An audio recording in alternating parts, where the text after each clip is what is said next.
Bienvenidos, esta es una nueva edición de Informe Diario. Soy Renato Olivera y antes de comenzar con la información vamos rápidamente con nuestros titulares.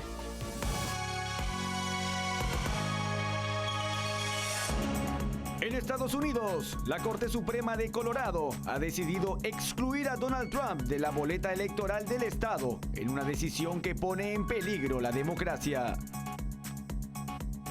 El presidente argentino Javier Milei ha optado por no designar embajadores en Venezuela, Cuba y Nicaragua. Israel propuso realizar una nueva pausa humanitaria y más ayuda para facilitar la liberación de rehenes. El ejército israelí anunció planes de expandir sus operaciones terrestres en la Franja de Gaza.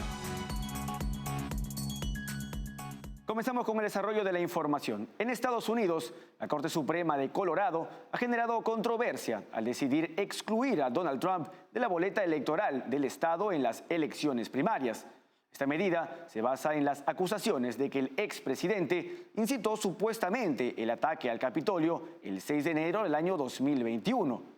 Sin embargo, la decisión ha provocado desaprobación, incluso entre los rivales republicanos de Trump, como Ron DeSantis y Nikki Haley, quienes aseguran que son los votantes y no los tribunales quienes determinan la elegibilidad de los candidatos. En una intervención a las elecciones primarias de Estados Unidos, la Corte Suprema de Colorado decidió excluir a Donald Trump de la boleta electoral del estado.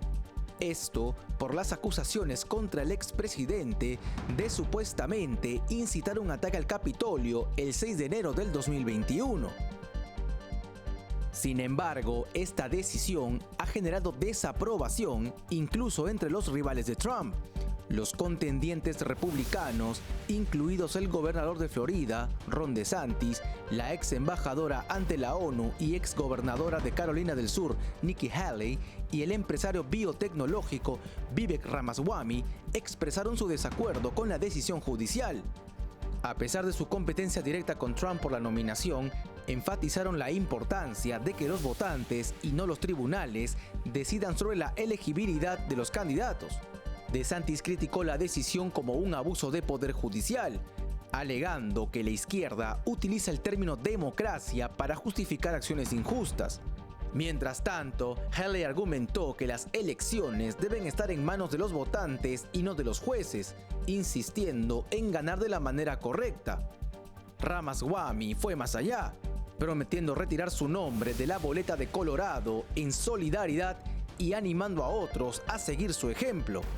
Pese a las diferencias políticas y las ambiciones presidenciales propias, este acto de solidaridad refleja una postura unificada contra lo que perciben como un precedente peligroso en la política de Estados Unidos. Esta decisión surge en un momento en el que Trump se encuentra muy por delante de sus rivales en las encuestas. Aunque Colorado no es un estado determinante, esta decisión pone de manifiesto la utilización del sistema de justicia para evitar la participación de rivales políticos en democracia. Dicha Corte Suprema está conformada por jueces elegidos por gobernadores del Partido Demócrata. Donald Trump anunció que apelará la decisión ante la Corte Suprema de Estados Unidos. Las últimas encuestas en 7 estados cruciales pintan un panorama desafiante para el presidente Joe Biden. Según el sondeo de Bloomberg News Morning Consult, el mandatario demócrata se encuentra rezagado frente a Donald Trump en estados claves para las elecciones del año 2024, con el republicano liderando en Carolina del Norte, Georgia, Arizona, Michigan, Wisconsin, Nevada y Pensilvania. En las últimas encuestas realizadas en 7 estados clave, la situación política del presidente Joe Biden se ve comprometida, especialmente dentro de su propio partido. Según el último sondeo de Bloomberg News Morning Consult, Biden está rezagado frente a Donald Trump en estados que desempeñarán un papel crucial en las elecciones del 2024.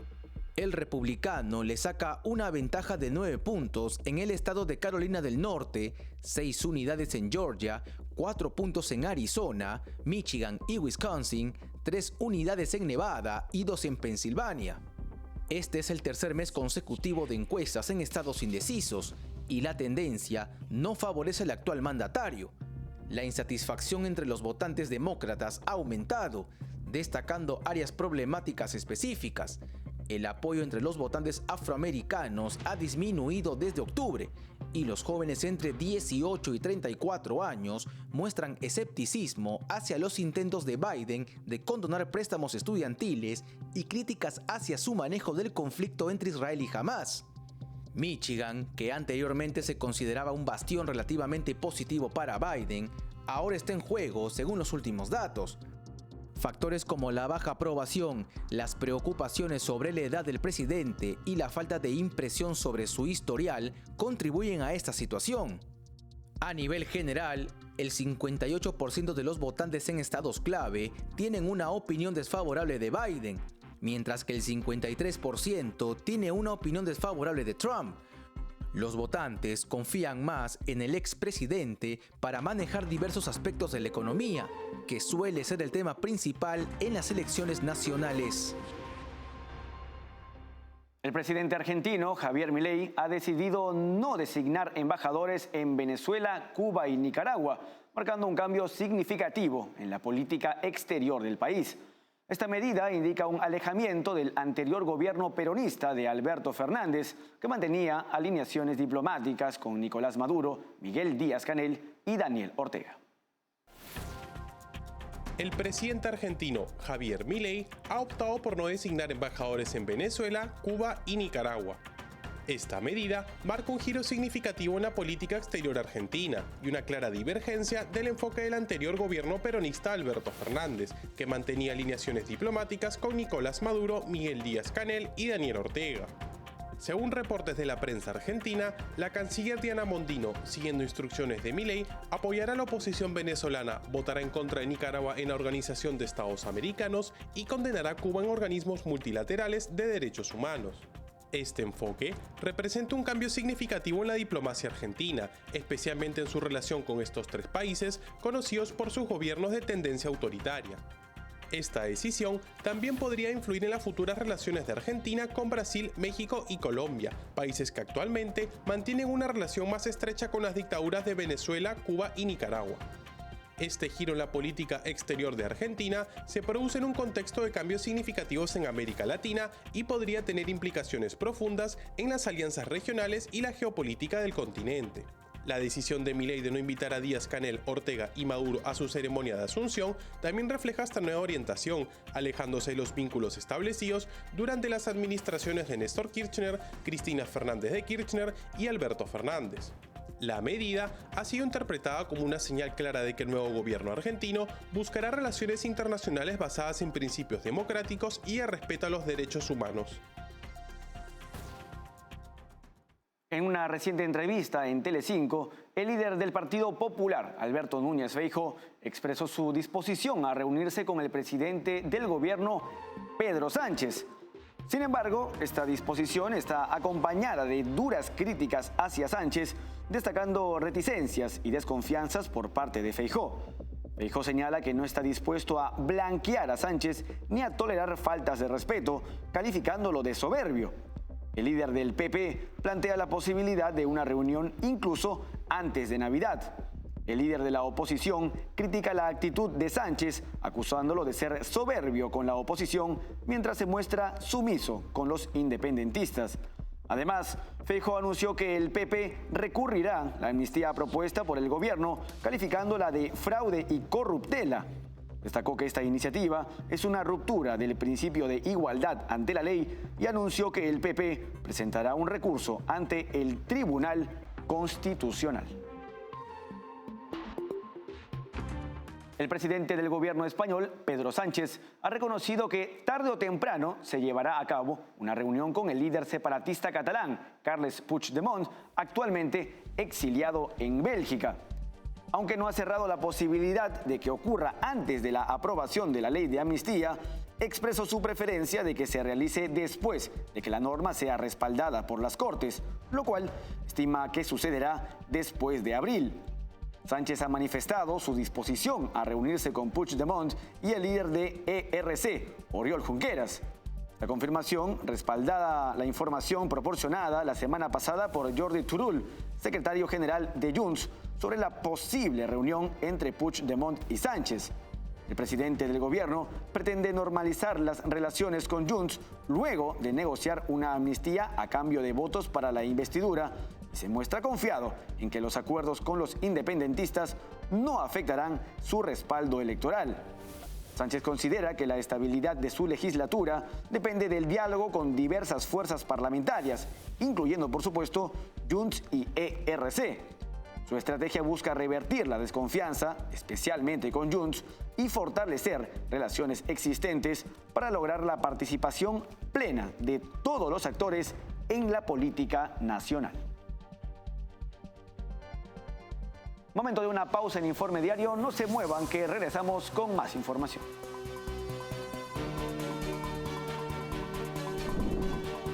Café Sombra de Pino.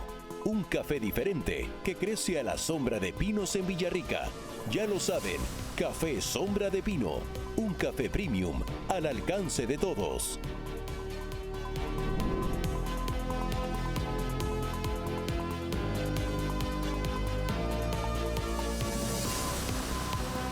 Continuamos con la información. La tensión entre Israel y el grupo terrorista Hamas alcanza un nuevo capítulo mientras el presidente israelí Isaac Herzog anuncia una posible pausa humanitaria y más ayuda para facilitar la liberación de rehenes en manos del grupo terrorista. Sin embargo, Hamas rechaza las negociaciones mientras continúan los ataques en Gaza.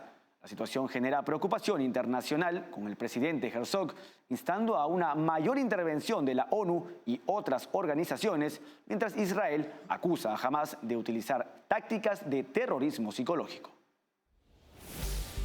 El presidente de Israel, Isaac Herzog, anunció la disposición del país hebreo de realizar una nueva pausa humanitaria y más ayuda para facilitar la liberación de rehenes. Esta posibilidad surgió tras la reunión entre el jefe del Mossad, David Barnea, el director de la CIA de Estados Unidos, Bill Burns, y el primer ministro de Qatar, Sheikh Mohammed bin Abdulrahman Al Thani, en Varsovia. Herzog señaló que la responsabilidad de alcanzar un nuevo acuerdo recae en las manos de los terroristas, quienes retienen a cientos de rehenes. En respuesta, el grupo terrorista Hamas declaró su negativa a negociar mientras continúen con los ataques israelíes en la franja de Gaza. Hamas rechazó negociar el intercambio de prisioneros. No obstante, una fuente del grupo indicó que Ismail Haniyeh, uno de los líderes de Hamas, viajará a Egipto para discutir un posible acuerdo de liberación de prisioneros. Hamas difundió un video con 3 rehenes ancianos pidiendo su liberación, generando preocupación por su bienestar. Israel acusa a Hamas de terrorismo psicológico para aumentar la presión. A pesar de los pedidos internacionales, Israel se mantiene firme en su oposición, argumentando que ceder fortalecería a Hamas. El presidente Herzog expresó la disposición de Israel a triplicar la ayuda humanitaria en Gaza, pero instó un mayor esfuerzo de la ONU y organizaciones, a las que acusa de parcialidad. Se estima que, de los 240 rehenes iniciales, Hamas retiene aproximadamente a 129 civiles, con una veintena posiblemente fallecidos. El ejército israelí anunció planes de expandir sus operaciones terrestres en la franja de Gaza. El ministro de Defensa, Yoav Gallant, señaló que Khan Yunis se ha convertido en la nueva capital del terror, declarando determinación en desmantelar a los líderes del grupo terrorista Hamas en la región. El portavoz de las Fuerzas de Defensa de Israel, Daniel Hagari, confirmó el despliegue adicional de tropas alrededor de Khan Yunis, indicando que las operaciones se intensificarán y se expandirán a otras zonas, posiblemente el centro de Gaza o la ciudad de Rafah. El ejército israelí informó el descubrimiento de aproximadamente 1.500 túneles utilizados por el grupo terrorista Hamas. Una unidad de fuerzas especiales, el Comando Shahdag, la Fuerza Aérea Israelí, se encarga de localizar y en muchos casos destruir estos túneles. Según el comunicado militar, estos túneles albergan puestos de mando e instalaciones utilizadas por Hamas para llevar a cabo operaciones. El ejército destacó la estrategia subterránea de combate empleada por Hamas, lamentando que los túneles estén ubicados debajo de estructuras civiles como escuelas, hospitales y mezquitas. El presidente de Israel, Isaac Herzog, mencionó la disposición del país para una nueva tregua con Hamás, dejando la responsabilidad de futuros acuerdos en manos de la organización terrorista. Hay que recordar que Hamás realizó un atroz ataque contra Israel el último 7 de octubre que dejó unas 1.400 personas fallecidas y más de 240 rehenes. El primer ministro ruso, Mikhail Mishustin, sostuvo un encuentro con su homólogo chino, Li Qiang. Ambos líderes expresaron que las relaciones bilaterales marchan por buen camino y se encuentran en su punto más alto, lo que plantea inquietudes significativas para los países de Occidente. La estrecha colaboración económica y diplomática entre China y Rusia, intensificada desde la invasión de Ucrania por parte de Moscú, es motivo de crítica. A pesar de la insistencia de Beijing en su neutralidad en el conflicto ucraniano, la realidad sugiere una alianza estratégica preocupante. Tras su invasión a Ucrania, Rusia ha tomado una postura antioccidental y ha buscado constantemente el apoyo de China, especialmente en el ámbito energético. La visita de Mishustin se suma a una serie de interacciones entre líderes de ambas naciones en los últimos meses. Esta alianza no solo plantea cuestionamientos sobre la neutralidad de China en asuntos internacionales, sino que también tiene implicaciones geopolíticas significativas. En China, la crisis inmobiliaria ha afectado al proyecto Forest City, una ambiciosa creación de la endeudada promotora china Country Garden. Diseñada como una ciudad futurista entre Singapur y Malasia para albergar a 700.000 residentes en islas artificiales, el proyecto, casi una década después, se aleja de sus metas. A pesar de la construcción de miles de viviendas, enfrenta impagos y una falta de interés, revelando un paradigma de la actual situación inmobiliaria china.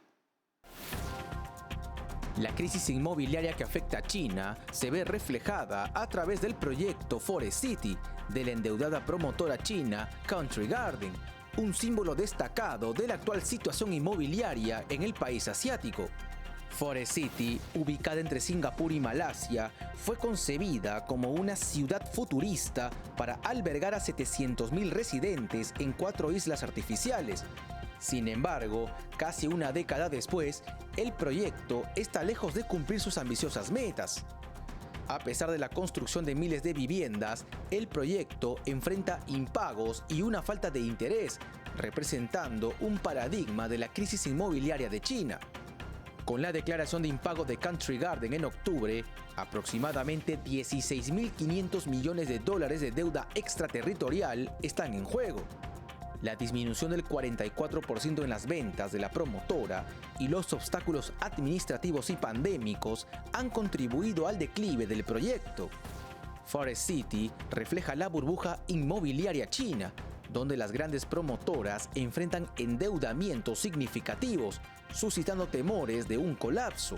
Este caso, similar a otras urbes fantasmas chinas, resalta la sobreestimación de la demanda y refleja la crisis económica que vive el país asiático debido al manejo estructural de la economía por el régimen de Xi Jinping. Hasta aquí llegamos con la presente edición de Informe Diario. Con su permiso.